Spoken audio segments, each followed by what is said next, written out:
Just curious, incarcerated. is there a single shred of evidence to point to anybody at any point of this process being either as racist or Islamophobic? There's a Hold on, wait, you just did a whole thing. Well, just real quick, Can I just make one point? Well, just you one say sec. like 7 no, points. because Okay. and I know you're from the United States, where there's a huge amount of incarcerations, more than anyone per capita around the world, as well as, for example, in the United States, you have much more black people, Hispanic people, 300% more, who have been incarcerated. So again, this is an example of another black man who's basically been incarcerated in. Sorry, you laughed. Do you not agree? I don't know. I don't think this has anything to do with black men or whatever that's being incarcerated. I don't know why that's even. I don't know why it even got brought up. It does, because basically you're ignoring the fact that he's in Eastern Europe. It's basically has a significant amount of issues in terms of race issues. It also has a significant amount of issues in terms of sex trafficking. Yeah, well, it has. Well, and we will talk about that. But in terms of the significant amount of race issues, significant amount of Islamophobia, you have a scenario where this country has not allowed any kind of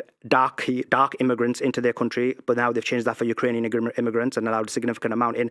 You've got a significant amount of history of Islamophobia. So of course, when a black man who is a Muslim gets incarcerated immediately after he's converted to Islam, I think. How long has the investigation been going on for? Since April, at least. Well, they claim the investigation's been going on for April. We don't know exactly. It's going to be interesting to see when the evidence comes out, what evidence comes out. But what we do know is he was. Just curious, is there a single shred of evidence to point to anybody at any point of this process being either as racist or Islamophobic? I've just explained to you examples of how Romania has demonstrated that. And also I'm going to demonstrate to you throughout this process how, for example, people are not understanding that a lot of the comments he makes is based on his heritage, is based on his background and where he comes from.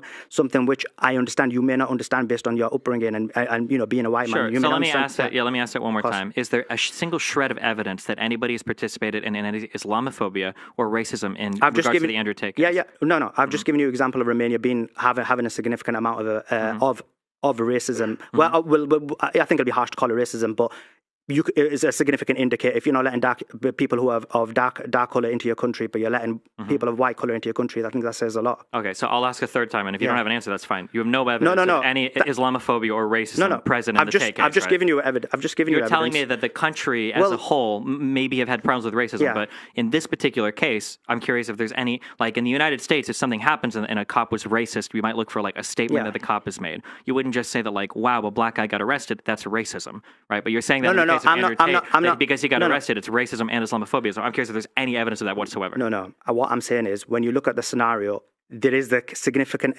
issues when it comes to the fact that he is a black man and he is just converted to Islam and he's been incarcerated in an Eastern European country. To ignore that is ridiculous, and I'll explain why. Because this is a scenario where if you ignore the issues of race, if you ignore the issues of someone's heritage, which is happening a lot in this case, because I know, and we're going to talk about some of the videos that you're complaining about, then you can basically break it into the bare bones and look at literalism and convict anyone of anything. But it's illogical. You have to look at the background. You have to look at the history of the person. Sure. In reality, when you take all them things into consideration, they have a significant impact. Look, this is quite simple. Because you can give these examples, and obviously you have to generalize them. This is a scenario where, let's be clear, it's a person who's a black man who's being, again, accused of rape or human trafficking of essentially white women, and being incarcerated in an Eastern European country without enough evidence. I mean, that takes me back. According to that takes me back to for example, the United States in when this type of things were happening in the plantation and KKK. Okay, because so we've got Romanian judges, KKK, Andrew Tate, poor black man. No.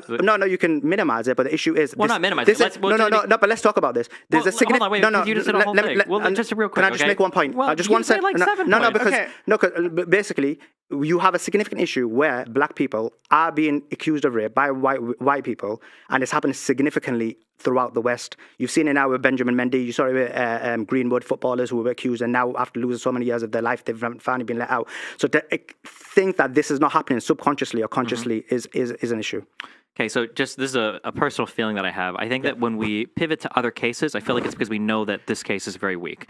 If you want to talk about racism that exists in the United States or racism that exists in particular cases, I'm free to do that at any point in time. But right now we're talking specifically about the Andrew Tate case. Andrew Tate is a man that has released an entire university guide on how to be a pimp, on how to seduce women and get them to work for you, and how to sex traffic, on how to scam them on taxes, on how to do all of these things. He's had charges in multiple countries relating to rape. He's had charges in Romania now relating to his entire business relating to sex trafficking. To try to handwave all of this and go Islamophobia and racism would be okay if we had even one iota of evidence, a statement that a prosecutor made, a statement that a judge has made, any type of evidence like this. But right now we don't have any of that. So I can only go by what I've seen in front of me. So then based on that, then you deny institutional racism, because you can never have a scenario where you can use specific evidence for generalization. But the whole point is we use generalization to we show many examples to then say, look, this is a general issue.